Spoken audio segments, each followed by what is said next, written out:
ہاں دیکھ احمد کیا کہہ رہی ہے، مطلب تم اجازت دے رہی ہو اسے حیات سے دوسری شادی پر؟ حارث ایک دم ہی پرجوش ہوا۔ احمد اسے گھورتے ہوئے فون لے کر کچن کے ساتھ ہی بنی سیڑھیوں پر جا بیٹھا تھا جو ڈائننگ ٹیبل کے ٹھیک سامنے تھی۔ 2 سٹیپس چھوڑ کر بیٹھے اس نے موبائل پر نمبر پریس کر کے کان سے لگایا تھا۔ نظریں تو اسی پر جمی تھی جو ملازمہ کو ہدایتیں دے رہی تھی۔ میری بلا سے دوسری کیا، تیسری اور چوتھی بھی کر لے، آخر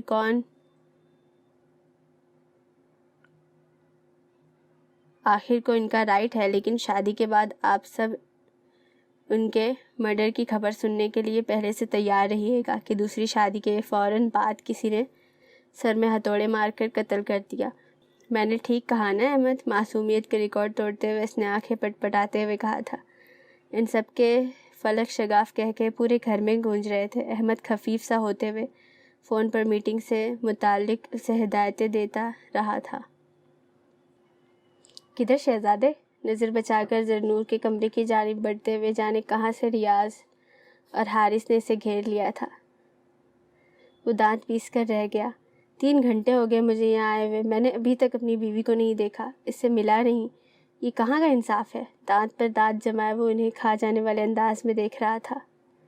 بیٹا یہ نکاح کرنے سے پہلے سوچنا چاہیے تھا، اور ویسے بھی تیری بیوی پر اس وقت 3-4 چڑیلوں کا قبضہ ہے جو تجھے کسی صورت اس سے ملنے نہ دیں گی۔ بہتر ہے تو اپنی جگہ واپس جا کر بیٹھ جا۔ حارث کا اشارہ لائبہ زرنور میں ناہل اور فاریہ کی طرف تھا۔ ناز ولید، زارا بخاری اور ماہین کے ساتھ ڈائننگ روم میں تھی۔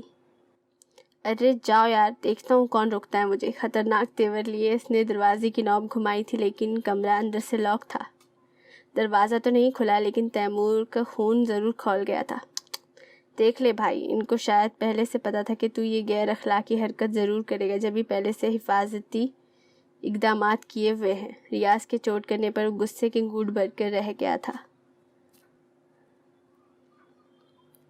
چل کوئی بات نہیں، تو دروازہ بجا لے، اشر نے آرام سے حل پیش کیا، جس پر اس نے فوراً ہی عمل درآمد کرتے ہوئے دروازہ پیٹ ڈالا تھا۔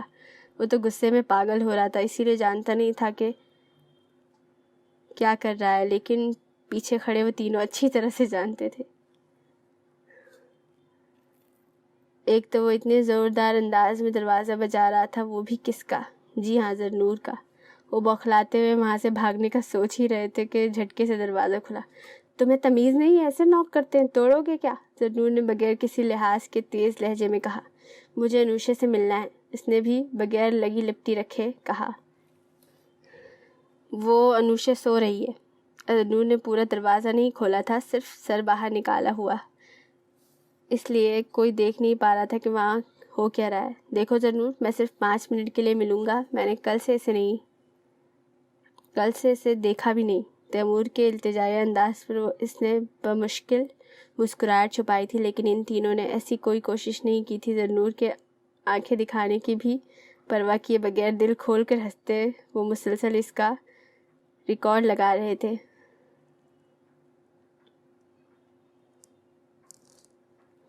اس کی طبیعت خراب ہے تیمور، بڑی مشکل سے سوئی ہے، اس لیے اسے اٹھانا مناسب نہیں، ورنہ وہ پھر رونے لگ جائے گی۔ لیکن تم فکر مت کرو، وہ جیسے ہی اٹھے گی میں تمہیں بلا لوں گی۔ اب بھاگو یہاں سے۔ جھپاک سے سر اندر کیے وہ پھر سے لاک لگا چکی تھی، لیکن دوسرے ہی لمحے پھر سر باہر نکالا۔ اور ہاں، دوبارہ نوک کرنے کی غلطی مت کرنا، ورنہ ساری زندگی دیدار سے محروم رہو گے، سمجھ گئے دولہا بھائی؟ تیمور کا دل کر رہا تھا کہ اسی بند دروازے سے اپنا سر پھوڑ لے جسے وہ دوبارہ لاک کر چکی تھی۔ ہنسی سے بے حال ہوتے ان لوگوں کو غصے سے گھورتے وہ دھم دھم کرتا وہاں سے نکلا تھا۔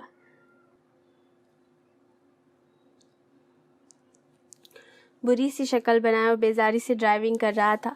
اسے جتنا برا سیاست میں حصہ لینا لگتا تھا، شاید اس سے زیادہ برا کچھ اور نہیں لگتا تھا۔ اس کے والد ظہور دلاور ایک بہت ہی مضبوط حلقے کے منتخب نمائندے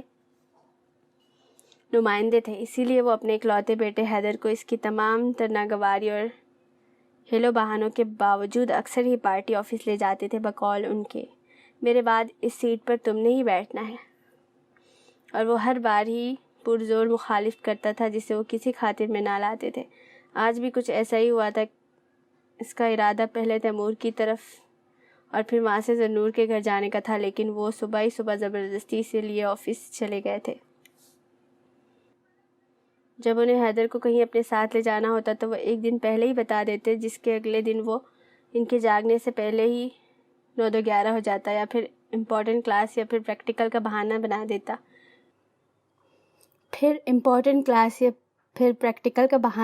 دیتا۔ لیکن اس بار وہ پھنس گیا تھا، کیونکہ ظہور دلاور نے اسے پہلے سے نہیں بتایا تھا، لیکن جیسے ہی وہ تیار ہو کر نکلنے لگا انہوں نے وہیں اسے دھر لیا۔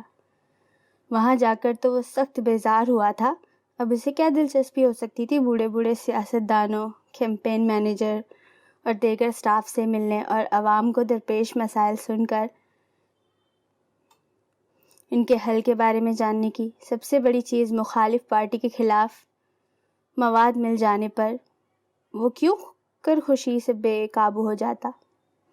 لیکن پھر اپنے باپ کی گھوریوں کے باعث اپنی ڈھیروں ناگواری چھپاتے ہوئے اس نے ایک چھوٹی سی سپیچ کر ہی دی تھی، جس کا آدھے سے زیادہ مٹیریل اس کے باپ کا ہی تھا، جو وہ کبھی کبھی ٹی وی پر ان کے ٹاک شوز میں سنتا رہتا تھا۔ خیر، اس ٹوٹی پھوٹی تقریر پر بھی جی بھر کے اس کے لیے تالیاں پیٹی گئی، مبارکباد دی گئی۔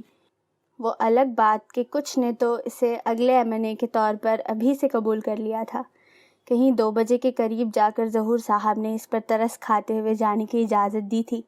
وہ تو لمحہ ضائع کیے بنا فوراً سے گاڑی بھگا لے گیا تھا، حالانکہ سب نے کافی اصرار کیا تھا کہ کھانا تو کھا کر جائے۔ آخر کو بالخصوص اس کے لیے دعوت کا اہتمام کیا تھا، لیکن اس نے شائستگی سے معذرت کر لی تھی۔ ابھی گاڑی ڈرائیو کرتے ہوئے بھی اس کے ذہن میں لوڈ شیڈنگ اور ٹوٹی سڑکیں ہی گھوم رہی تھی۔ حد یار، چکراتے سر کو اس نے بمشکل تھاما تھا۔ ایک تو نیوی بلو شلوار قمیص پہنے، دونوں آستینوں کے کف بند کیے، آنکھوں پر ڈارک گلاسز لگائے، شریف بچہ بنا وہ خاصا پیارا لگ رہا تھا۔ اسے یاد بھی نہیں تھا کہ اس نے کتنی تعداد میں آج لوگوں کے ساتھ سیلفیز بنوائی ہیں۔ اب جو بھی سنتا کہ یہ ظہور دلاور کا بیٹا ہے، فوراً ہی موبائل میں کیمرہ لگاتے، اس کے پاس پہنچ کر ایک سیلفی کی فرمائش داغ دیتے۔ کاغذ آنکھوں سے ہٹ کر سر پر ٹکے تھے اور آستینیں فولڈ ہو کر کہنی سے بھی اوپر جا پہنچی تھی۔ بیزاری جھلک رہی تھی اس کے ہر انداز میں۔ سگنل پر گاڑی روکتے وہ پھر کوفت کا شکار ہوا تھا۔ جتنی جلدی وہ وہاں پہنچنا چاہتا تھا اتنی ہی اسے دیر ہو رہی تھی۔ آنکھیں موند کر اس نے سر سیٹ کی بیک سے ٹکا لیا تھا۔ چند گہرے سانس لے کر خود کو پرسکون کرتے اس نے آنکھیں کھولی تھی۔ جانے کس احساس کے تحت اس نے گردن موڑ کر اپنی جانب سے کھڑکی سے باہر دیکھا۔ سگنل ابھی تک بند تھا۔ وہاں سامنے کوئی شاپنگ پلازا تھا اور اس کی پارکنگ لاٹ میں کھڑی اس لڑکی پر اسے یشفا کا گمان ہوا تھا۔ وہ چونک کر سیدھا ہوا۔ حیدر اسے پہچان گیا تھا۔ وہ وہیں تھی، لیکن اکیلی نہیں تھی، ساتھ میں راہم بھی تھا۔ وہ اسے صرف احمد کے دوست کی حیثیت سے ہی جانتا تھا۔ اس کی تیوریاں چڑھی تھی، ایک تو راہم کے ساتھ ہونے پر اور دوسرا اس کی ڈریسنگ پر،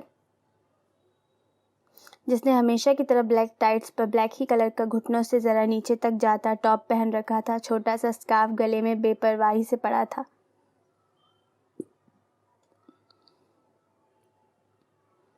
جو شاید اس نے بے دلی سے لیا ہوا تھا۔ بال بھی اونچی پونی میں بندھے تھے۔ اب مانا کہ ساری زندگی باہر رہ کر آئی ہے، لیکن اس کا مطلب یہ تو ہرگز نہیں کہ وہاں کے رنگ ڈھنگ یہاں بھی اپنائے۔ ہزاروں لوگ وہاں موجود تھے، کیا پتہ کون کیسی نظروں سے دیکھ رہا ہو۔ یشفا کے کپڑوں پر اسے پہلی دفعہ جی بھر کر غصہ آیا تھا۔ راہم اسے چھوڑ کر گاڑی میں بیٹھ کر جا چکا تھا، وہ بھی پرس کندھے پر لٹکاتی پلازا چلی گئی تھی۔ سگنل کھلتے ہی حیدر نے یو ٹرن لیا تھا اور گاڑی سیدھا اسی پلازا کے سامنے لا کر روکی۔ جھٹکے سے دروازہ کھول کر وہ باہر نکلا تھا اور تیز تیز قدم اٹھاتا وہ اندر آیا تھا۔ پورا مال شیشے کی طرح چمک رہا تھا۔ اس کی تلاش میں اس نے نظریں دوڑائی تھی، جو ایک پرفیوم شاپ میں کھڑی مختلف خوشبوئیں ہاتھ کی پشت پر لگا لگا کر چیک کر رہی تھی۔ شاپ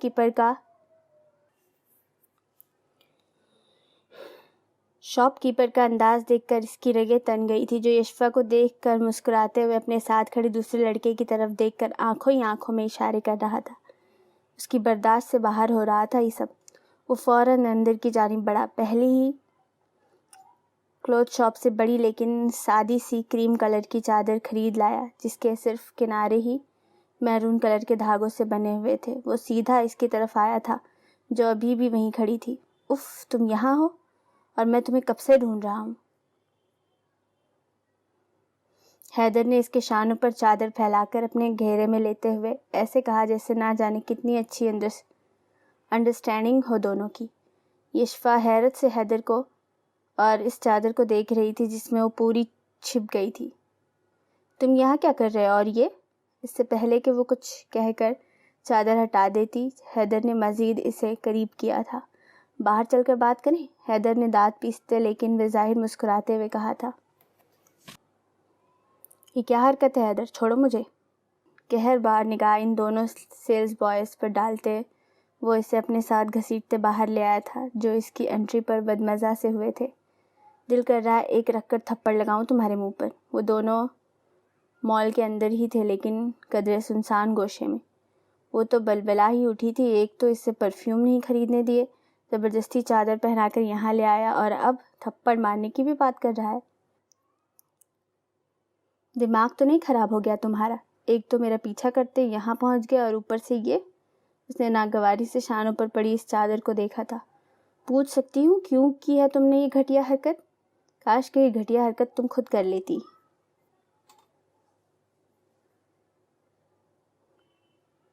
خود کو ڈھکنا تمہارے نزدیک گھٹیا ہے؟ تمہیں شرم نہیں آتی اس طرح کے کپڑے پہن کر گھر سے باہر جاتے ہوئے؟ ہزاروں روپے ایسے ہی خرچ کر دیتی اور ڈھنگ کے کپڑے نہیں خرید سکتی؟ اس کی آواز اونچی نہیں تھی لیکن لہجہ ضرور تیز تھا۔ اس کے لفظوں کی کاٹ سے اس کا چہرہ دھواں دھواں ہو رہا تھا۔ آئندہ اگر تم مجھے ان واہیات کپڑوں میں نظر آئی تو پھر دیکھنا کیا کرتا ہوں تمہارے ساتھ۔ اتنے درست لہجے میں وہ اسے دھمکی دے رہا تھا۔ یشفا حمین کو دھمکی دے رہا تھا جس سے آج تک کسی نے سخت انداز میں بات تک نہ کی تھی۔ وہ اس پر غصہ ہو رہا تھا، وہ بھی صرف اس کے کپڑوں کی وجہ سے۔ لمحے میں اس کی آنکھیں لال انگار ہوئی تھی۔ تم باپ نہیں ہو میرے، نہ ہی میں تمہاری سرونٹ ہوں۔ بہتر ہوگا کہ اپنی اوقات میں رہ کر بات کیا کرو مجھ سے۔ آئندہ اگر تم نے مجھے چھونے کی کوشش کی تو تم دیکھنا پھر۔ خود پر ضبط کرتے ہوئے وہ اس کی آنکھوں میں آنکھیں ڈال کر بے خوفی سے بول رہی تھی، ورنہ دل تو چاہ رہا تھا کہ اس کا سر پھاڑ دے۔ آخر وہ ہوتا کون تھا اس کی ذات پر حکم چلانے والا؟ نوچنے کے سے انداز میں چادر اتار کر اس نے حیدر کے منہ پر ماری تھی۔ چہرے سے کونا ہٹاتے وہ لب بھیچے اسے دیکھ رہا تھا۔ یہ کوشش میں 1000 دفعہ اور کروں گا، اگر نہیں مانو گی میری بات تو اپنا ہی نقصان کرواؤ گی۔ تمہارے باپ کو بھلے ہی فکر نہیں، لیکن میں ہرگز برداشت نہیں کروں گا تمہارے بے پردہ ہو کر گھر سے باہر نکلنا۔ اور کیا میں پوچھ سکتی ہوں کہ کس رشتے کے ناطے آپ مجھ پر پابندی لگا رہے ہیں؟ سینے پر بازو لپیٹے وہ چبھتے ہوئے لہجے میں پوچھ رہی تھی۔ آج سے پہلے اس نے کبھی حیدر کا ایسا جارحانہ انداز نہیں دیکھا تھا۔ اس کا سر تو پہلے ہی دکھ رہا تھا، مزید اس کی ہٹ دھرمی کے باعث دکھنے لگا تھا۔ موڈ الگ خراب ہو چکا تھا۔ بتا دوں گا میری جان، اتنی بھی کیا جلدی ہے؟ فی الحال تو یہ پہنو اور باہر آؤ، میں ویٹ کر رہا ہوں۔ معنی خیز سے کہہ کر چادر اس پر اچھالتے ہوئے وہ جانے کو مڑا تھا لیکن اس کے سخت آواز پر پنجوں کے بل واپس پلٹا۔ میں کہیں نہیں جا رہی تمہارے ساتھ۔ کوئی بات نہیں، میں لے جاتا ہوں۔ حیدر نے اچانک ہی اس کا بازو پکڑ لیا تھا۔ تم زبردستی نہیں کر سکتے میرے ساتھ۔ وہ تو حیران ہی رہ گئی تھی اس کی اتنی جرأت پر۔ یہ زبردستی میں تھوڑی دیر پہلے بھی کر چکا ہوں، شاید بھول گئی ہیں آپ۔ اس کی مزاحمت کی پرواہ نہ کرتے ہوئے وہ کھینچتے باہر لے آیا تھا اور فرنٹ سیٹ کا دروازہ کھول اسے اندر دھکیلا تھا۔ تم اچھا نہیں کر رہے میرے ساتھ۔ وہ دروازہ کھول کر اتر جانا چاہتی تھی لیکن وہ لاک لگا کر ڈرائیونگ سیٹ سنبھال چکا تھا۔ 1 منٹ محترمہ۔ احمد نے کوریڈور میں ہی ٹرے میں سوپ کا پیالہ رکھ کر لے جاتی زرنور کو روکا تھا۔ فرمائیے محترم۔ شرارت چھپائے وہ سنجیدگی سے گویا ہوئی۔ میرا فون واپس کر دیجیے۔ کیوں؟ کسے فون کرنا ہے، حیات کو یا پھر افیرہ کو؟ عنایا کو۔ اس کے سنجیدہ انداز پر وہ چونکی تھی لیکن دوسرے ہی لمحے غصہ عود کر آیا۔ عنایا؟ اب یہ عنایا کون ہے اور کس کس سے تمہاری دوستی ہے؟ آج ہی بتا دو سب کے نام۔ یار لمبی لسٹ ہے، اب کس کس کا بتاؤں؟ احمد کے لاپرواہی سے کہنے پر اس کی جان چل گئی تھی۔ تو تم چاہتے ہو کہ میں یہ باؤل تمہارے اوپر الٹ دوں؟ یار تو ابھی تک گیا نہیں، مریم ناراض ہو جائے گی نا۔ اور تو جانتا تو ہے وہ تیرے لیٹ پہنچنے پر کتنا غصہ کرتی ہے۔ اس سے پہلے کہ وہ کچھ کہتا جانے کہاں سے آ کر ریاض نے ایک ہاتھ اس کی گردن میں ڈال کر ناراضی سے کہا تھا، مریم۔ اس نے سوالیہ نظروں سے ریاض کو دیکھا تھا، لیکن اس کے اشارے کرنے پر ایک دم ہی کچھ سمجھ کر جھٹ بولا تھا۔ زرنور حیرت سے ان دونوں کو دیکھ رہی تھی۔ یہ مریم کون ہے؟ میری اٹلی کی دوست ہے، تم نہیں جانتی؟ بے پرواہی سے کہتے ہوئے وہ بازل کی جانب متوجہ ہوا تھا جو ان کے پاس آ کر رکا تھا۔ یہ لیں احمد بھائی، آپ کا فون میں نے چارج کر دیا۔ شکریہ بازل۔ فون پکڑتے اس نے خوش دلی سے کہا تھا، اچھا سن، مریم کو میرا سلام کہنا۔ ریاض کے خوش دلی سے کہنے پر جہاں زرنور کا منہ کڑوا ہوا تھا وہیں بازل چونکا تھا۔ کون مریم؟ اس نے پوچھا۔ ریاض سے تھا، لیکن جواب زرنور کی طرف سے آیا تھا۔ تمہارے احمد بھائی کی اٹلی کی گرل فرینڈ، اس نے تب کر لیکن گرل فرینڈ پر زور دیتے ہوئے کہا تھا۔ ساتھ ہی احمد کو گھورا بھی تھا جو فون ملتے ہی اس پر مصروف ہو چکا تھا۔ ہیں احمد بھائی کی فرینڈ؟ پھر تو میرا بھی سلام کہیے گا۔ بازل کی خوشی سے کہنے پر جہاں وہ دونوں بے ساختہ ہنسے تھے وہیں وہ پیر پٹکتی واک آؤٹ کر گئی۔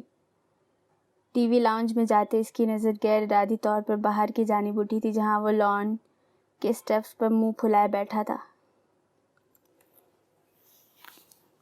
ماہین کو ہنسی کے ساتھ اس پر ترس بھی آیا تھا جو انوشے سے ملنے کی سر توڑ کوششوں کے بعد ناراضگی کا اظہار کرتے ہوئے ان لوگوں کے پاس سے اٹھ گیا تھا جنہوں نے اس کا ریکارڈ لگاتے ہوئے ناک میں دم کر رکھا تھا۔ تیمور؟ ماہین کی آواز پر اس نے چونک کر سر گھما کر اسے دیکھا تھا۔ جی آپی؟ فوراً سے مؤدب سا اٹھا تھا۔ چلو میرے ساتھ۔ اس کا بازو پکڑتے ہوئے اس نے اندر کی جانب قدم بڑھائے تھے۔ لیکن کہاں؟ وہ حیرت سے بولا۔ ابھی پتہ چل جائے گا۔ ماہین کے لبوں پر شرارتی سی مسکراہٹ تھی۔ ایڈیٹ، گاڑی روکو، سنا نہیں تم نے؟ I said stop the car۔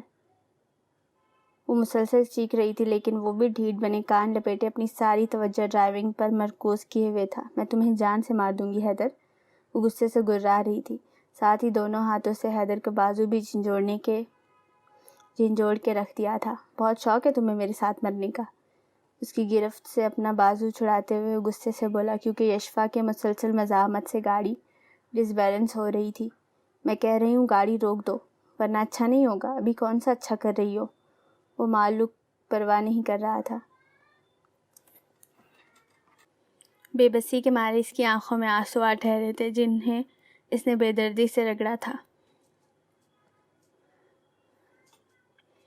دھیان سے ڈرائیونگ کرتے ہوئے اس پر لعنت بھیج کر وہ اس کی طرف سے رخ موڑ کر کھڑکی کے باہر دیکھنے لگی تھی۔ جب مزاحمت بیکار تھی تو کیا فائدہ خود کو ہلکان کرنے کا؟ حیدر نے اس کی لا تعلقی دیکھی ضرور تھی لیکن کہا کچھ نہیں۔ اچھا ہے کچھ دیر خاموش رہے۔ جانے پہچانے راستوں پر گاڑی دوڑتے دیکھ وہ چوکی تھی۔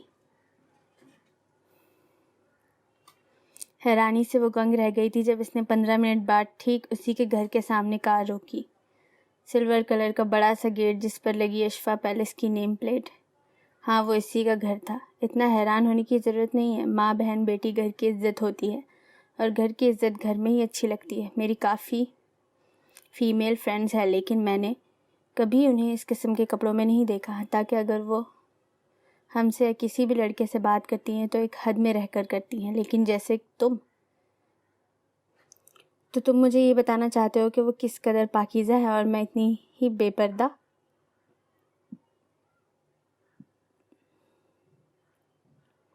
اس کی بات کاٹ کر وہ زخمی نظروں سے اسٹیئرنگ پر جمے اس کے ہاتھوں کو دیکھتے ہوئے بولی تھی۔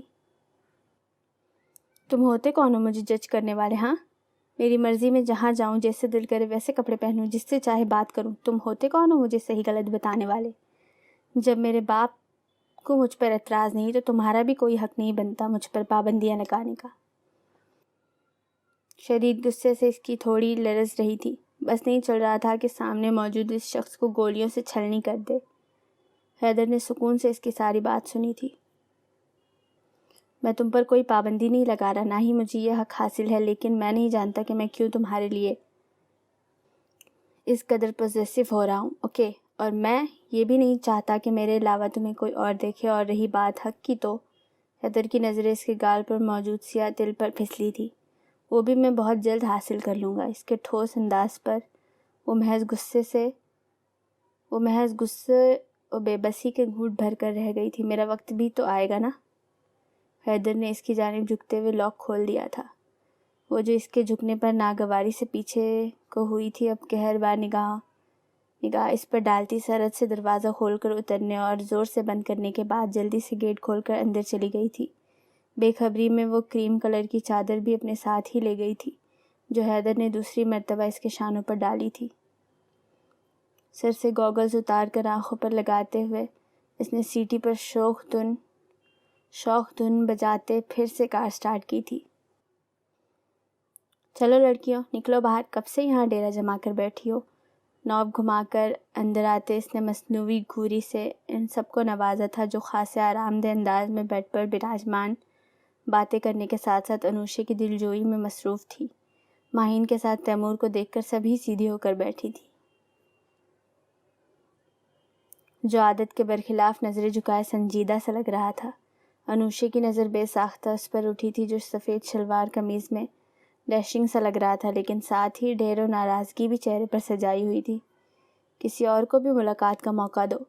ان چاروں کو وہیں جمے دیکھ اس نے تنبیہ کرتے ہوئے شرارت سے کہا تھا، جس پر وہ لوگ معنی خیزی سے انوشے کو دیکھتی اٹھ کھڑی ہوئی تھی۔ تبھی تیمور نے اس کی آنکھوں میں جھانکا تھا۔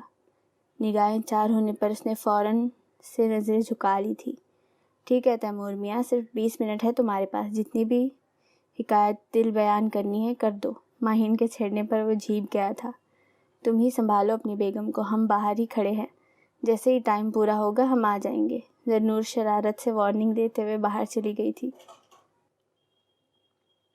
جس کے پیچھے میں ناہل، لائبہ اور فاریہ بھی تھی۔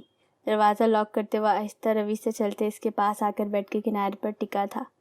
بیڈ کی بیک سے ٹیک لگائے بلینکٹ اوڑھے وہ نیم دراز تھی۔ تیمور کو اپنے پاس بیٹھتے دیکھنا محسوس انداز میں پیچھے کو ہوئی تھی، نظریں بدستور جھکی ہوئی تھی۔ تیمور نے شدت سے محسوس کیا تھا اس کا گریز، لیکن کہا کچھ نہیں۔ اب کیسی طبیعت ہے؟ گود میں دھرے اس کے ہاتھ کو تیمور نے استحقاق لیکن نرمی سے اپنے ہاتھ میں لیا تھا۔ ٹھیک ہے۔ آواز جانے کیوں بھر آ گئی تھی۔ اس نے آہستہ سے انوشے کا چہرہ اوپر کیا تھا، گہری سی آنکھیں پانی سے بھری ہوئی تھی۔ تیمور کے مضبوط ہاتھ میں موجود اس کا نازک سا ہاتھ لرز رہا تھا۔ زندگی کی نئی شروعات ایسے رو دھو کر تو نہیں کی جاتی یار۔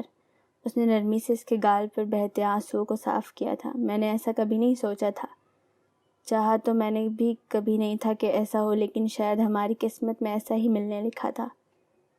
اس کے مومی ہاتھ کو ہولے سے دباتے ہوئے نرمی سے کہہ رہا تھا،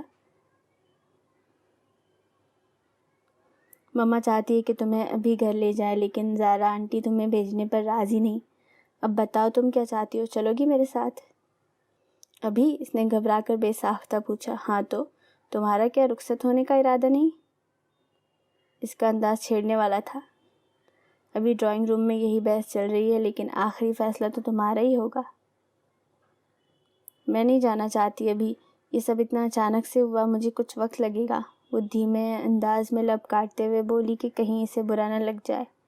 کوئی بات نہیں، تمہیں جتنا ٹائم چاہیے لے سکتی ہو، لیکن یہ مت بھولنا کہ تم نے آنا میرے پاس ہی ہے۔ اس کی پرشوق نظریں اپنے چہرے پر جمے دیکھ وہ کنفیوز سی ہو رہی تھی۔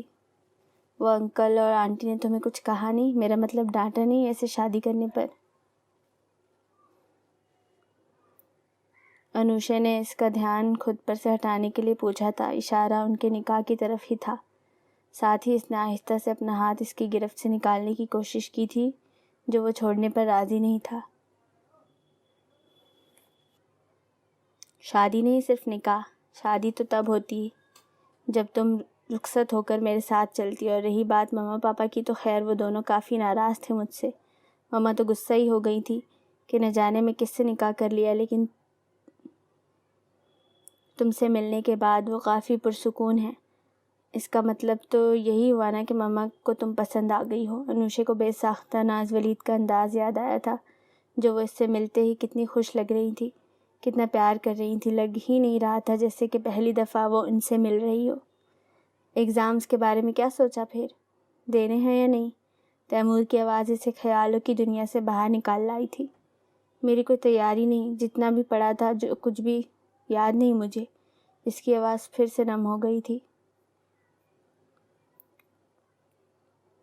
کوئی بات نہیں، نیکسٹ ایئر کلیئر کر لینا، ویسے اگر تم چاہو تو میں پڑھا سکتا ہوں تمہیں۔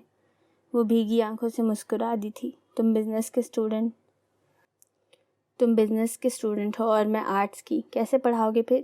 وہ تو اس کے چہرے کی شادابی میں ہی کھو گیا تھا۔ مبہوت ہو کر وہ بھیگے مکھڑے کو دیکھ رہا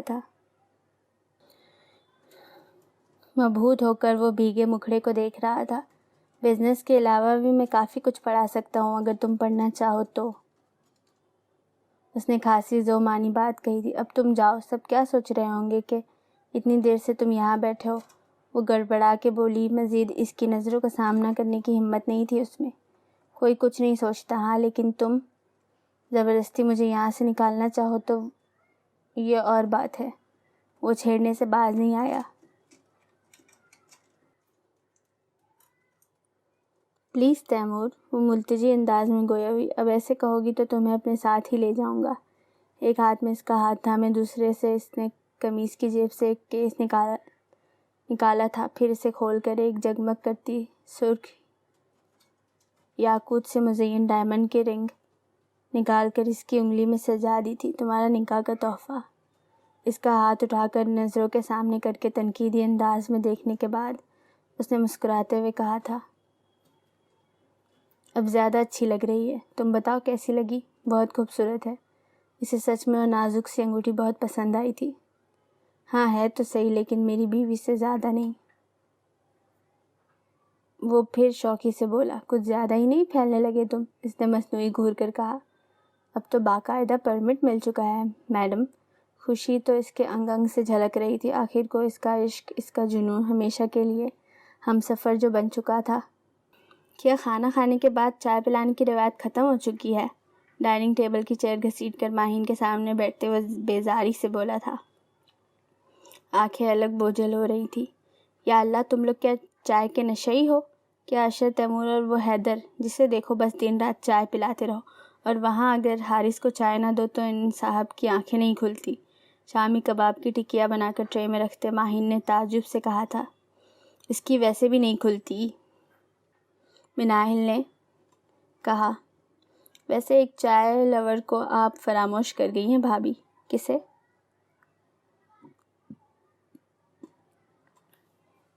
اس کے حیرت سے پوچھنے پر مناہل نے شرارت سے زرنور کی طرف اشارہ کیا تھا جو برنر کے سامنے کھڑی سوجی کا حلوہ بھون رہی تھی۔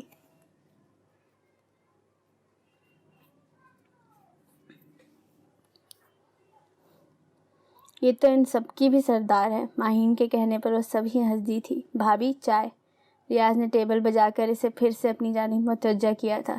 صبر کر جاؤ لڑکے، بنا تو رہی ہے فاریہ ہیں۔ وہ جو کرسی پر ڈھیلا سا بیٹھا تھا سنبھل کر سیدھا ہوا۔ چائے کی طلب میں یہاں وہاں دیکھے بغیر وہ سیدھا ماہین کے پاس آیا تھا۔ اب جو گردن گھما کر اندر دیکھا تو کاؤنٹر کے سامنے سے زرنور اور فاریہ کھڑی دکھائی دی تھی، لیکن بدمزہ ہوتے ہوئے اس نے نظروں کا زاویہ بدل لیا تھا۔ ایک اشر کم تھا جو اب یہ 100 گز کی چادر بھی۔ ریاض، تمہیں چائے اتنی ہی پسند ہے تو پھر کسی کو لے کیوں نہیں آتے جو تمہیں صبح شام کے علاوہ بھی چائے بنا بنا کر پلاتی رہے؟ لائبہ کے چھیڑنے پر وہ سب بھی متوجہ ہوئی تھی۔ مطلب کسے لے آؤں؟ وہ ناسمجھی سے بولا۔ سر میں جیسے ٹیس سے اٹھ رہی تھی۔ ڈفر، شادی کر لو اور بیوی کو لے آؤ، پھر وہ پوری کرے گی تمہاری چائے کی فرمائشیں۔ مناہل کے کہنے پر وہ لوگ بھی ہنسنے لگی تھی۔ ویسے آئیڈیا تو برا نہیں، زرنور نے بھی اپنا حصہ ڈالا۔ مجھے کون دے گا اپنی لڑکی؟ وہ سرد آہ بھرتے ہوئے بولا۔ ہائے، کیوں نہیں دے گا؟ آخر کمی کیا ہے میرے ویرے میں؟ تم نام لو لڑکی کا، ابھی جا کر اس کا ہاتھ مانگ آئیں گے۔ لائبہ فوراً ہی پرجوش ہو گئی تھی۔ سچی لائبہ؟ وہ اس سے بھی زیادہ پرجوش ہوا۔ ہاں ہاں، تم بس نام بتاؤ، اگر کوئی پسند ہے تو۔ پسند تو مجھے ہے، لیکن جانے دو، تمہارے بس کی بات نہیں، افسردگی سے کہتے وہ پیچھے کو ٹیک لگا کر بیٹھا تھا۔ یہ کیا بات کر دی تم نے؟ میں نے کہا نا، تم بس مجھے اس کا اتا پتہ بتاؤ، باقی میرا کام ہے۔ وہ کمر کس کر میدان میں اتر آئی تھی۔ نام تو میں تمہیں صحیح وقت آنے پر بتاؤں گا، لیکن سوچ لو پھر۔ بعد میں مکر مت جانا، اگر نہ کر سکوں تو بولنا، اس نے ناک چڑھا کر فخر سے کہا تھا۔ وہ سر جھکائے مسکرا دیا تھا۔ چلو تھوڑا تو رستہ آسان ہوا، اس سے وعدہ کرنے سے پہلے ایک دفعہ سوچ لو لائبہ کہیں لینے کے دینے نہ پڑ جائے، اور ریاض چودھری تو ویسے ہی جان کو آ جاتا ہے، اور جب تک اسے اپنی من پسند چیز نہ مل جائے یہ اپنے ساتھ ساتھ دوسروں کا بھی چین و سکون غارت کیے رکھتا ہے۔ حلوے پر بادام پستے کی ہوائیاں چھڑکتے ہوئے ذنور نے ریاض کو جھیڑتے ہوئے کہا تھا،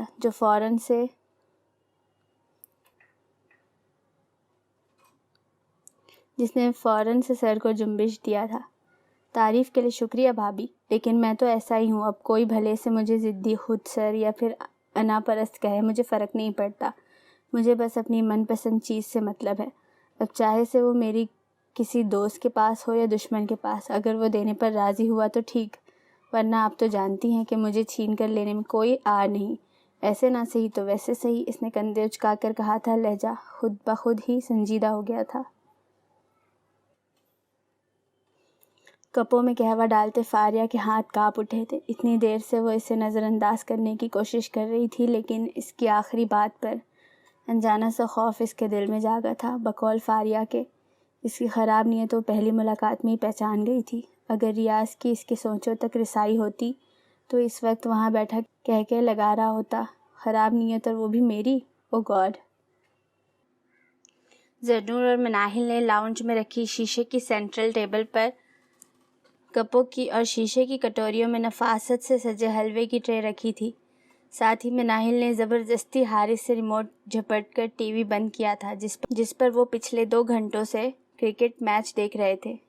یار تھوڑا سا رہ گیا تھا، اشر نے بدمزہ ہوتے ہوئے کہا۔ 1 گھنٹے سے یہی کہے جا رہے ہو، ذنور نے گھور کر کہا۔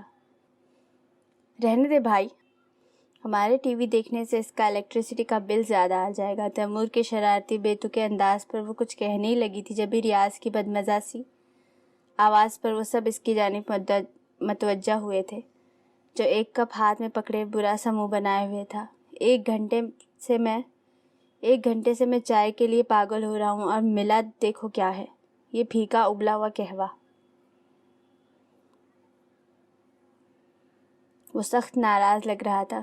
ابے گدھے، یہ پھیکا ابلا ہوا نہیں، پشاور کا اسپیشل الائچی قہوہ ہے۔ وہ اشر کی پہنچ سے دور سنگل صوفے پر بیٹھا تھا، جبھی اس نے کہتے ہوئے ایک کشن اسے کھینچ کر مارا تھا۔ ہاں ریاض، تم چیک تو کرو، سچ میں بہت ٹیسٹی ہے، معاف کرو، مجھے کوئی شوگر نہیں جو یہ پھیکا قہوہ پیوں۔ یہ لو یہ گڑ کی ڈلی، منہ میں رکھ لو، پھر پینے میں مزہ آئے گا۔ لائبہ نے ایک پلیٹ اس کی طرف بڑھائی تھی جس میں گڑ کے چھوٹے چھوٹے ٹکڑے رکھے تھے۔ اس نے بے دلی سے ایک پیس اٹھا کر منہ میں ڈالا تھا اور پھر قہوے کا کپ لبوں سے لگا کر گھونٹ بھرا تھا۔ اس کے چہرے پر پسندیدگی کے رنگ نمایاں ہوئے تھے۔ ٹیسٹ تو واقعی میں لاجواب ہے۔ اس نے ایک اور گھونٹ بھرا۔ تھوڑی دیر پہلے کی چھائی کثافت اب چھٹ چکی تھی۔ فاریہ کے ہاتھ میں ذائقہ بہت ہے، میں نے بھی 1-2 بار ٹرائی کیا تھا، لیکن مجال ہے جو یہ ذائقہ آ جائے۔ حلوے کی چمچ بھر کر منہ میں رکھتے ہوئے لائبہ نے حسرت سے کہا تھا، بھئی یہ ان پٹھانوں کی ڈش ہے، اور میرے خیال سے تو ان دونوں پٹھانوں میں سے صرف فاریہ ہی ٹھیک سے بنا سکتی ہے، کیونکہ پہلی بات تو پٹھان مرد یہ اشر کبھی ہاتھ پیر نہیں ہلائے گا، سدا کا سست اور کاہل، اور دوسرا یہ اب پٹھان کہیں سے لگتا نہیں۔ حارث نے اشر پر چوٹ کرتے ہوئے کہا تھا۔ کیوں بے، میں کہاں سے پٹھان نہیں لگتا؟ وہ فوراً تیوری چڑھا کر سیدھا ہو بیٹھا۔ میں بتاتا ہوں، دیکھ، پہلے تو یہ کہ تو نسوار نہیں کھاتا، اس نے شہادت کی انگلی اٹھا کر کہنے کے بعد ایک اور انگلی اٹھائی، اور دوسرا یہ کہ تو پشتو نہیں بولتا، اور تیسرا تو پشاوری کھانے بھی نہیں کھاتا، اور سب سے بڑی وجہ تو پشتو میں گالیاں بھی نہیں دیتا۔ آخری بات تیمور نے شرارت سے کہی تھی۔ میں اتفاق کرتا ہوں، وہ ہنس پڑا، لیکن میں 10 سال کا تھا جب پشاور سے کراچی آیا، اور اب تو 14-15 سال ہو گئے مجھے یہاں رہتے ہوئے۔ مکمل طور پر رنگ چکا ہوں میں کراچی کے رنگ میں، لیکن یہ مت بھولنا پٹھان کی غیرت جاگنے میں وقت نہیں لگتا۔ بھلے اوپر سے میں کیسا ہی بن جاؤں، لیکن اندر سے تو ایک پٹھان ہی رہوں گا، اور فطرت بھی کبھی بدلا کرتی ہے۔ امیزنگ۔ اشر کے تفصیلی جواب پر حارث نے تالیاں پیٹ کر مصنوعی ستائش سے کہا، لگتا ہے انوشے نے اسے 2 جوتے نہیں لگائے جبھی اتنا بول رہا ہے۔ ریاض نے وہی کشن اٹھا کر اس کے منہ پر مارا تھا جو کچھ دیر پہلے اشر نے اس کی سمت اچھالا تھا۔ ذنور نے آنکھوں ہی آنکھوں میں لائبہ اور مناہل کو اشارے کیے تھے، جسے سمجھتے ہوئے ان دونوں نے مسکراہٹ دباتے ہوئے سر ازوات میں ہلایا تھا۔ کیسا لگا کہوا؟ لائبہ اپنی جگہ سے اٹھ کر اس کے برابر والے سنگل صوفے پر براجمان ہو چکی تھی۔ ریاض کو اندازہ نہیں تھا کہ وہ موبائل پر نیوز فیڈ دیکھتے دیکھتے 3 کپ پی چکا ہے۔ کافی اچھا ہے، اس نے ستائش سے کہا۔ نظریں بدستور اسکرین پر ہی جمی تھی۔ کتنا اچھا؟ کشن گود میں رکھتے ہوئے مناہل نے ابرو اچکاتے ہوئے شرارت سے پوچھا۔ کی پیڈ پر ٹائپنگ کرتے اس کی انگلیاں رکی تھی۔ نظر اٹھا کر اس نے سامنے دیکھا تو مشکل سے تھوک نگلتے سیدھا ہو کر بیٹھا۔ انداز میں ہلکی سی گھبراہٹ تھی، جیسے چوری پکڑے جانے کا خدشہ ہو۔ وہ تینوں بھی تو ٹھیک اس کے سامنے معنی خیزی سے مسکراتے ہوئے آنکھوں ہی آنکھوں میں اشارے کرتی اسے تک رہی تھی۔ پھنس گیا بیٹا، اس نے خود سے کہا۔ یہ لو ریاض، ذنور نے خوش دلی سے کہتے ہوئے ایک کپ مزید اس کی جانب بڑھایا تھا۔ نہیں اس کی ضرورت نہیں، اس نے جلدی سے منع کرتے کنکھیوں سے تیمور، حارث اور اشر کو دیکھا تھا جو اپنی ہی کسی بحث میں الجھے تھے، ان کی طرف متوجہ نہ تھے۔ کوئی بات نہیں، لے لو ریاض، جہاں 3 کپ پی لیے وہاں ایک اور صحیح۔ لائبہ نے زبردستی کپ اس کے ہاتھ میں پکڑا دیا۔ تم رباب آنٹی کی پریشانی ختم کیوں نہیں کر دیتے؟ کون سی پریشانی؟ کپ میں چمچ گھماتے ہوئے اس نے حیرت سے مناہل سے پوچھا۔ شادی والی؟ ذنور نے آنکھیں گھمائی۔ جب نصیب میں لکھا ہوگا ہو جائے گی، اس نے لاپرواہی سے کہتے ہوئے کپ ہونٹوں سے لگایا تھا، لیکن دوسرے ہی لمحے مناہل کی بات پر چھو لگ گیا۔ جیسے نظریں چار ہوئی اور محبت ہوئی، ایسے شادی بھی ہو جائے گا۔ لائبہ نے جلدی سے اسے پانی کا گلاس پکڑایا۔ تمہیں نہیں کہہ رہی بدھو، وہ اپنی اور حارث کی بات کر رہی ہے۔ ذنور نے اسے مصنوعی آنکھیں دکھائی، لیکن لبوں پر شرارت ہنوز موجود تھی۔ ٹیشو سے لب تھپتھپاتا وہ فوراً ہی اٹھ کھڑا ہوا۔ ان لڑکیوں سے کچھ بعید نہیں تھی، کچھ بھی اگلوا سکتی تھی منہ سے۔ ارے کدھر بیٹھو تو صحیح، ارے رکو تو۔ لائبہ نے اسے لاؤنج کے دروازے پر ہی جا لیا۔ اگر کہو تو بات چلائیں، سچ مجھے تو کوئی اعتراض نہیں تمہیں اپنا نندوئی بنانے پر۔ لائبہ تو پرجوش سی ہو گئی تھی۔ مجھے کوئی انٹرسٹ نہیں تمہاری نند میں۔ لہجے کو بے نیاز بناتے فولڈ کی گئی استینوں کو ٹھیک کرتے ہوئے کف بند کر رہا تھا۔ جبھی 3 کپ قہوے پی گئے؟ سوری 4۔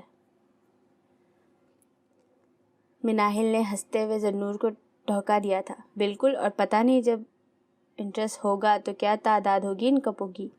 ریاض کا صحیح معنوں میں اپنا سر پیٹ لینے کا دل کیا تھا۔ جانے کہاں بھول چوک ہوئی اور یہ چڑیلیں اس کے سر پڑ گئی تھی، اور ان چڑیلوں کو ان تینوں نے بھی دیکھا تھا۔ آیت الکرسی پڑھ لے۔ ان کے نرگے میں بری طرح پھنسے ریاض کو دیکھ کر حارث نے ہانک لگا کر مفید مشورہ دیا تھا۔ لائبہ، ذنور، مناہل، ایسا کچھ بھی نہیں ہے جیسا تم لوگ سوچ رہی ہو۔ وہ ایک ایک لفظ پر زور دیتے ہوئے بولا۔ ایسا کچھ نہیں تو پھر روشنی ڈالو ان 4 کپوں پر۔ مناہل کی بات پر ان دونوں نے بھی ہاں میں ہاں ملائی تھی۔ یار مجھے بس اچھا لگا اور میں نے پی لیا، دیٹس اٹ۔ تم لوگ تو پیچھے ہی پڑ گئی ہو۔ وہ زچ ہو گیا تھا، جان چھڑوا کر بس بھاگ جانا چاہتا تھا، کہیں راز دل کسی پر عیاں نہ ہو جائے۔ ان تینوں نے رخ موڑ کر ڈرائنگ روم میں سے عاطف، آریہ اور ماہین کو دیکھا تھا جو کسی بات پر ہنس رہی تھی، اور دیکھا تو ریاض نے بھی تھا، لیکن پھر جلد ہی خود کو بے نیاز کر لیا۔ اسے دیکھ کر ہوش کھو دینے کا نہ وہ موقع تھا اور نہ ہی محل۔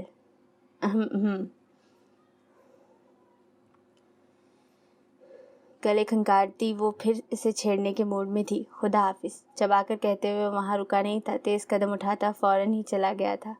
پیچھے ان کی ہنسی کی جھنکار ہر سو گونج رہی تھی۔ یا اللہ خیر، یہ میں ہمیشہ راستہ بھٹک کر بھوتنیوں کے ڈیرے پر کیوں آ جاتا ہوں؟ ان کا ارادہ اب فاریہ کی خبر لینے کا تھا، لیکن نوارد کی آواز پر چوک کے مڑی، جہاں حیدر محتاط انداز میں دونوں ہاتھ سامنے کوٹھا ڈرنے کی ایکٹنگ کرتے ہوئے اندر آ رہا تھا۔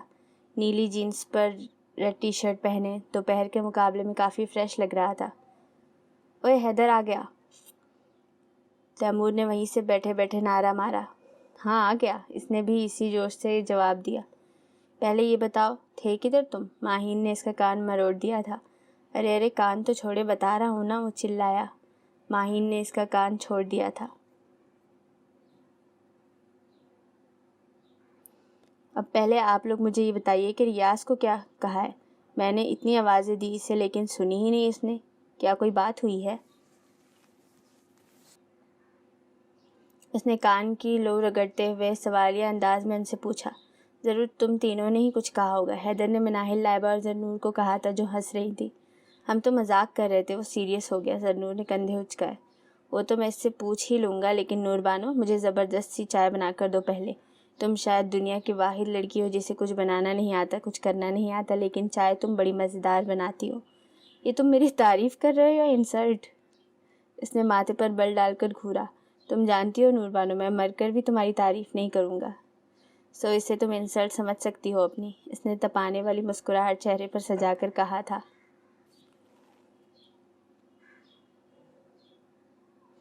اس دوران لائبہ اور مناہل فاریہ کی جانب متوجہ ہو چکی تھی. زہر کتنی چمچ ڈالوں؟ زرنور نے بھی اسی کے انداز میں کہا. اس کی ضرورت نہیں، تم اپنی انگلی گھما دینا، اور یقین کرو اگر اس کا صرف ایک گھونٹ بھی کسی آدم خور جن کو پلا دیا نا تو وہ وہیں تڑپ تڑپ کر اپنی جان دے دے گا، اور اس کے سارے چیلے تمہیں اپنا آقا نامزد کر لیں گے. اوہ کیا منظر ہوگا جب سارے جنات تمہیں اپنی ملکہ بنا کر ساتھ لے جا رہے ہوں گے. آنکھیں میچے وہ تصور کرتے خاصا لطف اندوز ہو رہا تھا. کر لی بکواس؟ اس نے گھورتے ہوئے پوچھا. تمہاری شان میں بکواس کرتے ہوئے تو میں پوری رات یہیں کھڑے کھڑے بتا سکتا ہوں ڈیئر نور بانو. ریاض وہاں موجود ہوتا تو ضرور ہی حیدر کو گلے لگا لیتا. چلو اس نے میرا بدلہ پورا کر دیا. حیدر تم بیٹھو، میں بنا دیتی ہوں چائے. ماہین نے ان کی بحث ختم کرواتے ہوئے کہا. اوکے ماہین بھابھی، لیکن کھانا آپ اسی سے گرم کروائیے گا. اس سے بھی کچھ کام کروا لیا کرے. کیا مطلب؟ تم کیا ہمیشہ کی طرح بھوکے ہی آئے ہو؟ زرنور نے مصنوعی حیران انداز میں طنز کیا. ہاں بالکل، کیونکہ مجھے تمہارا بڑا خیال تھا. مجھے پتا تھا میری نور بانو میرے انتظار میں ابھی تک بھوکی پیاسی دروازے پر لٹکی میری راہ تک رہی ہوگی کہ میں آؤں تو پھر ساتھ کھانا کھائیں. اور دیکھو میرا کہا سچ ہوا، تم مجھے یہیں مل گئی. وہ اور بھی کچھ بولتا لیکن اسے خونخوار انداز میں پنجے جھاڑتے دیکھ فوراً سے چیختے ہوئے ان لوگوں کی جانب دوڑ لگا دی. وہ مغموم سی کچن کے ساتھ اوپر جاتی سٹیپس پر بیٹھی تھی، دونوں بازوؤں کو گھٹنے کے گرد باندھے. ایک کپ بھی ساتھ ہی پڑا تھا جس میں موجود چائے کپ کی ٹھنڈی ہو چکی تھی. اس نے ایک گھونٹ بھی نہ لیا تھا. کتنا مشکل ہے سارا دن خوشی کا ماسک چہرے پر سجائے رکھنا، کسی کو یہ پتہ نہ چل سکے کہ کتنی اداسیوں نے اس کے اندر ڈیرے ڈالے رکھے ہیں. اس کی سوچوں کا محور صرف احمد کے گرد ہی گھوم رہا تھا. وہ جو کہتی تھی کہ اسے کسی چیز سے فرق نہیں پڑتا تو غلط کہتی تھی.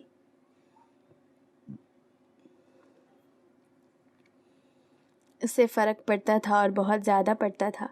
وہ اپنی چیزیں بانٹنے کی عادی نہ تھی، خاص کر وہ چیز جو اس کی من پسند ہو. بھلے سے احمد کوئی چیز نہیں تھا، ایک آزاد جیتا جاگتا انسان تھا، لیکن تھا تو زرنور کا عشق نہ. ایک رشتہ تھا ان کے درمیان جس نے دونوں کو ایک دوسرے سے باندھ رکھا تھا. وہ اس کی پہلی محبت تھا اور شاید آخری بھی. احمد کا یہ رویہ اسے دکھ دیتا تھا. اپنے علاوہ اور کسی کے ساتھ وہ اسے برداشت نہیں کر سکتی تھی. ہاں وہ اس کے لیے شدت پسند تھی کیونکہ وہ اس سے محبت کرتی تھی. ایک موتی پلکوں کی باڑ توڑ کر رخسار پر بہہ گیا تھا جسے اس نے بہنے دیا تھا.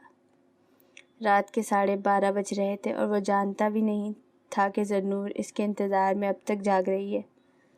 سارا گھر اندھیرے میں ڈوبا ہوا تھا. انوشے بھی کب کی سو چکی تھی. وہ خود بھی تو نیند کی کتنی دیوانی تھی. بوجھل دل لیے وہ اٹھنے کا ارادہ کر رہی تھی جب کوئی ہولے سے اس کے برابر میں بیٹھا تھا. اس نے چونک کر اپنے ساتھ بیٹھے شخص کو دیکھا، پھر لب بھینچ کر چہرے پر ڈھیروں ناراضگی طاری کر لی. ناراض ہو؟ وہ ملائمت سے پوچھ رہا تھا. نہیں. کیوں؟ کیونکہ میں تھک گئی ہوں تم سے ناراض ہو کر. لیکن میں تو نہیں تھکا تمہیں منا کر. جب بھی بار بار میرا دل توڑ دیتے ہو. نہ چاہتے ہوئے بھی انداز میں شکوہ درایا.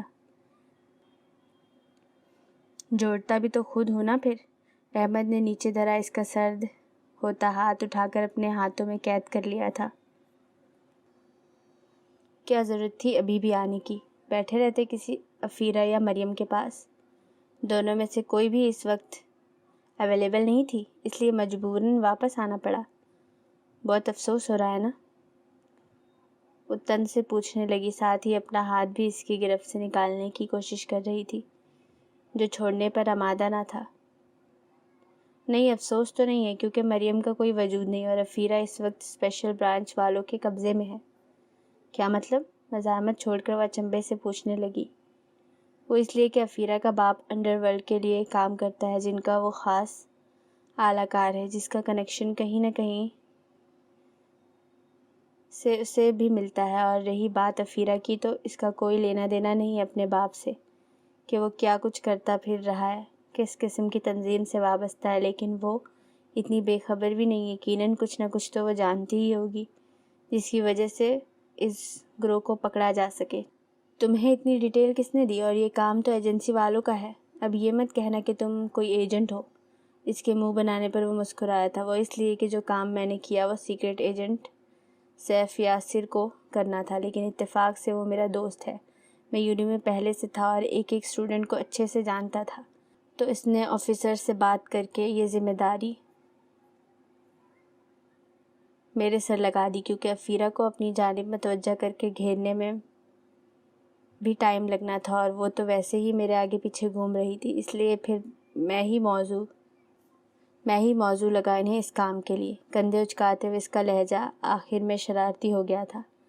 اسے اپنے اندر سکون سا اترتا محسوس ہوا تھا۔ اسے کوئی مطلب نہیں تھا افیرہ کون ہے، کہاں گئی، کیا ہوا اس کے ساتھ۔ وہ جہاں کہیں بھی رہے، بس احمد سے دور رہے۔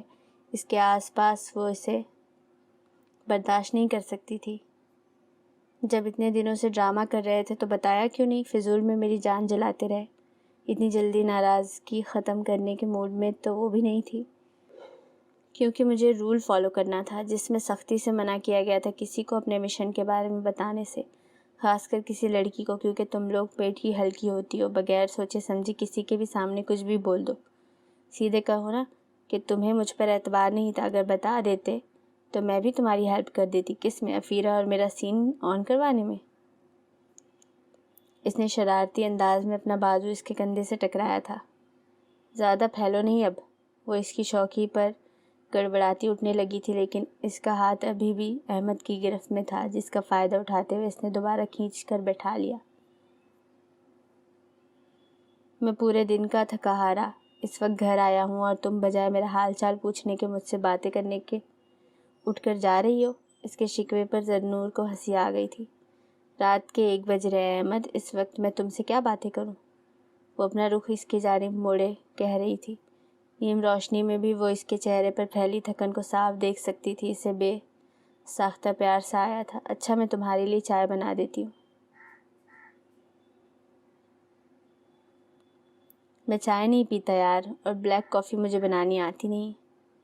اتنے برجستہ جواب پر دونوں ہی ہنس دیے تھے۔ میں بنا لوں گا، تم میرے ساتھ کھڑی ہو جانا، سیکھ بھی جاؤ گی۔ لیکن مجھے نہیں سیکھنا، میں چاہتی ہوں ہمیشہ تم ہی کافی بناؤ مجھے اپنے ساتھ کھڑا کر کے۔ اس کا انداز چھیڑنے والا تھا۔ ٹھیک ہے کوئی مسئلہ نہیں، لیکن جس دن مجھے پتہ چل گیا کہ تمہیں کافی بنانی آ گئی ہے، تو اس دن سے تمہاری ڈیوٹی میں سنبھال لوں گا، یعنی کہ ساتھ کھڑے رہ کر تنگ کرنے کی۔ جھوٹ، میں نے کب تمہیں تنگ کیا؟ وہ حیرت سے بولی۔ وہ ہلکے سے اس کی جانب جھکا تھا، اپنے گرے آنکھیں اس کے سبز کانچ جیسی آنکھوں میں گاڑی تھی۔ تم کچھ نہیں کرتی، لیکن تمہاری آنکھیں کیا میں جانتا نہیں کتنی بار میری طرف اٹھتی ہیں؟ اس کے گالوں پر حیا کی سرخی چھا گئی تھی۔ وہ صحیح کہہ رہا تھا، اتنا بے خبر وہ تھا نہیں جتنا بنتا تھا۔ تو کیا ہوا اگر میں تمہیں دیکھتی ہوں تو؟ میرا حق ہے تم پر، اس نے ناز سے گردن اٹھا کر کہا تھا۔ تم تو اپنے حق کا استعمال کرتی رہتی ہو، لیکن جس دن میں نے کیا نا، تو پھر شکایتیں مت کرنا۔ خود کو اس کے سحر سے نکالتا وہ اٹھ کھڑا ہوا تھا۔ یہ لڑکی اس پر جادو سا ہی تو کر دیتی تھی۔ آ جاؤ تمہیں کافی بنانا سکھاؤں۔ احمد نے اپنا ہاتھ اس کی طرف بڑھایا تھا۔ میں صرف ساتھ کھڑی رہوں گی۔ اس نے مسکراتے ہوئے اپنا مرمری ہاتھ اس کی چوڑی ہتھیلی پر رکھ دیا تھا۔ سارا سال بے فکری اور موج مستی میں گزارنے کے بعد موسمی پڑھاکو یونی کے کونے کونے میں بکھرے دکھائی دے رہے تھے۔ ہر کسی کی سرخ ڈوروں والی آنکھیں کئی رت جگہوں کی کہانیاں بیان کر رہی تھی۔ خیر اللہ اللہ کر کے جیسے تیسے ہوا پیپرز دے کر آ گئے۔ اب تو بس دعاؤں کا ہی سہارا تھا۔ احمد پر تو دوہری مصیبت آن پڑی تھی۔ پروفیسر کی حیثیت سے جامعہ کے متعدد کام نپٹانے کے بعد اسے راتوں کو دیر تک جاگ کر ان لوگوں کو بھی پڑھانا ہوتا تھا جو فائنلز تک کے لیے بوریا بستر سمیٹ کر اسی کے گھر شفٹ ہو گئے تھے۔ امتحان کا جن واپس بوتل میں بند ہوا تو کچھ سکون نصیب ہوا، جیسے سر سے بھاری دیوار ہٹ گئی ہو جس کے گرنے کا پل پل خدشہ رہتا ہو۔ پورا مہینہ سر جھاڑ منہ پھاڑ پھرنے والے پھر سے اپنی پرانی روٹین میں لوٹ آئے تھے۔ جامعہ میں فیئر ویل پارٹی کی تیاریاں عروج پر تھی۔ ہر کوئی ہی بڑھ چڑھ کر حصہ لیتا نظر آ رہا تھا، اس لیے مختلف گروپس میں بٹے اسٹوڈنٹس نے ہفتہ بھر پہلے سے ہی تیاریاں شروع کر دی تھی۔ کوئی ڈرامے میں پرفارم کر رہا تھا، کچھ ہینڈ میڈ کرافٹ پر کام کر رہے تھے۔ اس کے علاوہ 50 سے 60 اسٹوڈنٹس نے فلیش موب بھی تیار کر رکھا تھا۔ سب سے زیادہ محنت بھی اسی پر لگی تھی، کیوں 20 گانوں پر ایک جیسے سٹیپ پرفارم کرنا کوئی آسان کام تو نہیں تھا۔ حیدر نے بھی ایک پلے لکھا تھا مشہور مغل اعظم اکبر پر، جس کا رول وہ خود ہی کر رہا تھا۔ سلیم کا رول اس نے اشر کو دیا تھا اور انارکلی کا وقار کو۔ اس پلے میں اس نے کسی لڑکی کو نہیں لیا تھا، ہر کسی کا رول آل ٹو آل سب لڑکے ہی کر رہے تھے۔ اس کی تیاری میں انہیں پورا 1.5 ہفتہ لگا تھا۔ حارث اور تیمور کیمرے سنبھالے کچھ نہ کچھ شوٹ کرتے پھر رہے تھے۔ فیئرویل پارٹی کے لیے انہوں نے ایک چھوٹی سی 15 سے 20 منٹ کی ڈاکیومنٹری بھی بنانی تھی، جس کی شوٹنگ کا سارا کام وہ دونوں ہی سنبھالے ہوئے تھے۔ پروفیسرز و اسٹوڈنٹس کے اظہار و خیال اور پلے کے ڈائریکٹر وغیرہ کے چھوٹے چھوٹے سے انٹرویوز بھی جس میں شامل تھے۔ بالآخر وہ دن بھی آن پہنچا جس کے لیے سب نے اپنی جان لگا دی تھی۔ وہ دن یونی میں ایک افراتفری لے کر آیا تھا، ہر کوئی ہی پرجوش تھا۔ ان میں صرف ایک ریاض تھا جو پرسکون سا گراؤنڈ میں ایک طرف کرسی ڈالے بیٹھا تھا۔ لاکھ منتیں سماجت کرنے کے باوجود بھی اس نے کسی کام میں حصہ لینے سے صاف انکار کر دیا تھا۔ نتیجہ سب کے چہروں پر گھبراہٹ واضح تھی اور وہ مطمئن تھا کسی چیز کی کوئی ٹینشن نہ تھی۔ جبھی مناہل اور ذرنور اسے ڈھونڈتے ہوئے وہاں پہنچی تھی۔ ریاض بات سنو، بہت ضروری کام ہے تم سے۔ ان کے سانس پھولے ہوئے تھے۔ حیدر نے ان کو بھی اپنے ساتھ خوار کر رکھا تھا، کوئی نہ کوئی کام وہ ان کے ذمے لگا ہی دیتا تھا۔ حکم کرو میری بھابھیوں، وہ شوق انداز میں بولا۔ دونوں ہاتھ بھی سر کی پشت پر باندھے تکیہ سا بنا رکھا تھا۔ تمہیں ابھی اور اسی وقت انارکلی بننا ہوگا، انہوں نے کوئی بھی لگی لپٹی رکھے بغیر کہا تھا۔ واٹ؟ وہ حیرت سے سیدھے ہوتے چیخ پڑا تھا۔ میں انارکلی بنوں گا؟ دماغ تو نہیں خراب ہو گیا تم لوگوں کا؟ مجبوری ہے دیور جی، ہماری انارکلی نے عین وقت پر دھوکہ دے دیا۔ وقار نے آنے سے صاف منع کر دیا، کیونکہ ایک دفعہ تیمور نے اس کی جم کے پٹائی کی تھی جس کا اس نے بدلہ نکالا۔ ان دونوں کو کافی غصہ تھا اس پر، کیونکہ اس کی وجہ سے اتنے دنوں کی محنت پر پانی پھرنے والا تھا۔ میں ریاض ہوں یار، رضیہ نہیں۔ کیسے بن جاؤں انارکلی؟ اور مجھے جو ڈائلاگ، سٹوری، سینز وغیرہ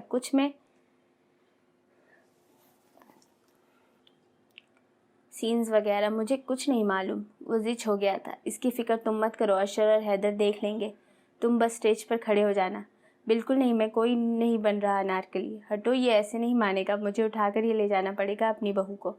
جبھی ان دونوں کو پیچھے ہٹاتے زرق برق لباس پہنے مغل اعظم بنے ہاتھ میں تلوار لہراتے ہوئے حیدر اس کی طرف بڑھا تھا۔ ریاض نے تو اس کو اپنی جانب آتے دیکھ بوکھلاہٹ میں دوڑ لگا دی تھی۔ ان دونوں نے پوری یونی گھوم لی تھی، سب نے ہی مزے لے کر یہ تماشا دیکھا تھا، کچھ نے موبائل میں بھی محفوظ کر لیا تھا۔ تلوار لہراتے اکبر بادشاہ انارکلی کے پیچھے پیچھے بھاگ رہے تھے کہ بس آج ہی اس خود سر کنیز کا نکاح اپنے شہزادے سے پڑھوانا ہے۔ بڑے سے سٹیج پر دربار سج چکا تھا، اونچی سی سجی ہوئی کرسی پر لباس پھیلائے شان و تمکنت سے گردن اکڑائے بادشاہ اکبر حیدر بیٹھے تھے۔ شہزادہ سلیم بھی اشر مغرور انداز اپنائے اس کے برابر میں براجمان تھا۔ ان کے پیچھے 2 غلام بڑے سے پنکھے آہستہ آہستہ جھل رہے تھے۔ اس کے سامنے 3-4 وزیر بھی قربانی کے بکرے کی طرح سجے، نیچے ریشم کی چادر بچھے گدوں پر گاؤں تکیوں سے ٹیک لگائے بیٹھے تھے۔ آج ہم بہت خوش ہیں، بادشاہ اکبر کی بھاری آواز دربار میں گونجی۔ کیوں مہاراج، آپ کا جی تو پاکستان میں 10 تولہ سونا نکل آیا؟ وزیر شاہ ویز نے انتہائی شائستگی سے پوچھا۔ نہیں مند بدھی، اگر ایسا ہوتا تو ہم یہاں کانٹا لگا والا ناچ کر رہے ہوتے۔ ابا حضور، پھر کیا ایسی خوشی آپ کو ملی ہے جو کانٹا لگا والا ڈانس کرنے سے روک رہی ہے؟ سلیم نے گردن موڑ کر استفسار کیا۔ یہ خوشی تم سے منسوب ہے نقلی شہزادے۔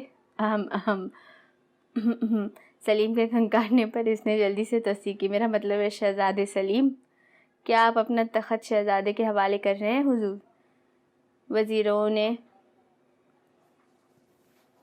وزیروں نے پوچھا۔ نہیں میرے وزیروں، ہم نے سلطنت کوفتہ کی شہزادی روح افزا سے اپنے شہزادے کا رشتہ طے کر دیا ہے۔ جلدی ہم ان دونوں کو کھول کر پی جائیں گے، ہمارا مطلب ہے کہ شادی کر دیں گے۔ سلیم کے سستے ایکسپریشن۔ وہ جھٹکے سے اٹھ کھڑا ہوا۔ یہ آپ کیا کہہ رہے ہیں ابا حضور؟ ہم روح افزا سے شادی ہرگز نہیں کریں گے۔ وہ سخت لہجے میں بولا۔ تمہاری شادی روح افزا سے ہی ہوگی سلیم، اور خبردار جو تم نے کسی بدچلن نورس یا جامع شیری کا نام لیا تو۔ سرکار، اگر سلطنت کوفتہ میں کوئی شاہی کڑاہی ٹائپ خاتون ہو تو ہماری بات بھی چلائیے، بوڑھے وزیر شاہ نے ہونٹوں پر زبان پھیرتے ہوئے کہا۔